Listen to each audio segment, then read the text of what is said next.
Abuja. Ambassador Marybeth Leonard, who led other members of the U.S. delegation, including the political counselor Rolf Olson, said the courtesy call is one of the visits to presidential candidates of the major political parties in the country ahead of next year's election.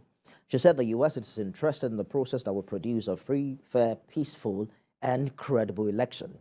The U.S. ambassador added that the embassy is working with INEC and other relevant civil society groups to ensure a credible 2023 election in Nigeria.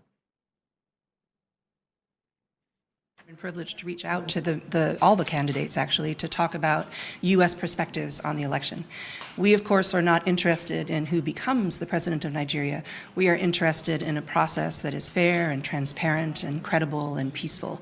And so we will be very engaged throughout the election in the ways in which we can help assure that. I'm very proud to be a part of the U.S. effort in supporting elections here. We've got quite a bit of funding that is working with people like INEC and other organizations.